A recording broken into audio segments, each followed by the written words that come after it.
This particular hearing deals with the Renewable Fuel Standards. Creation of the RFS in 2005 and substantial expansion in 2007 together represent what the U.S. government has done to take an enormous step to regulate gasoline usage. However, when this law was written, we were living in a different time. The United States had yet to undergo its current energy boom, which is spurred by advanced drilling practices. This was also before the recession and the reduced gas usage across the country and increased CAFE standards, which pushed down the demand for gasoline. Much has changed since 2007, when then problems in the law have become acute and need to be addressed. This is why I held a hearing on this issue in June of 2013 in the same committee. According to the market observers, the U.S. fuel supply is right at what's called the blend wall. This is the level where added ethanol will make up more than 10% of the domestic fuel supply. This is not sustainable under current conditions in the American automobile market.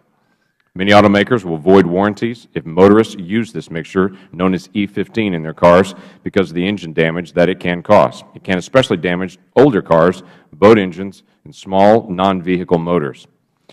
In my home state of Oklahoma, consumers are worried about using gasoline containing ethanol. In fact, gas stations in my district will advertise the sale of 0% ethanol gasoline, or will say 100% gas, to keep consumers at ease. And it's a very in-demand product. The lack of consumer demand, if not outright hostility to high ethanol blends, makes it more and more difficult for fuel makers to deliver a product that will actually sell. This constriction of the markets makes fuel prices increase, causing economic damage. At the gas station down the street from my house, there's a gas pump there that has E85 marked on the tank, on the pump itself, and a big logo and a big sign. But they don't sell E85 anymore there.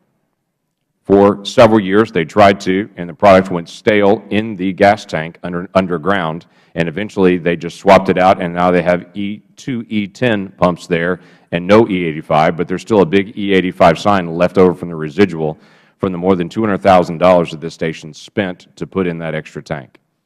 It's a common issue that's happening around the country, in my neighborhood and other places as well. Because the creation of the RFS was such a large undertaking, and the authors of this law knew that predictions for the future gas usage might not come true, the EPA was given waiver authority to waive or suspend RFS requirements. It may waive, this is the way it was written, it may waive if there is inadequate domestic fuel supply or implementation of a requirement would severely harm the economy or environment of a state or region or the United States. We are all aware what EPA can do to help with this problem, and we went over that in depth in 2013 in that June hearing. Starting with our hearing, Christopher Grundler, Director of EPA's Office of Transportation and Air Quality, subsequently appeared several times before Congress. Based on these appearances, I felt like we were making real progress. At his last appearance before Congress on this matter representing the agency, Mr. Grundler stated, "The truth is, we have hit the ethanol blend wall." This appears to be a clear acknowledgment of the problem to me. Shortly before this statement was made in November of 2013, EPA announced in its proposal for 2014 it would use its available authority to ratchet down the ever-increasing amount of renewable additives to our nation's gasoline and pull us away from the blend wall.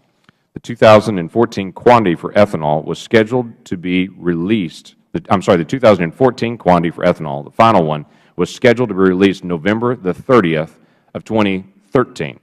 We're now more than a year past that deadline. We've waited and we've waited to move from past proposed to final. Finally, about 3 weeks ago in late November 2014, we received word on what EPA would do next on determining the RFS obligation numbers for 2014, a year that is almost gone. Mind you, we received this announcement with roughly 6 weeks left in the year of 2014. What did this announcement say? It said EPA would not issue its 2014 blending requirements until sometime in 2015. We're now over 370 days late and climbing, and the year will be entirely gone before we get the requirements for the year that's already passed. In addition to the problems with the 2014 numbers, this announcement means the 2015 numbers are already late as well. The statute requires that they be released by November the 30th of 2014.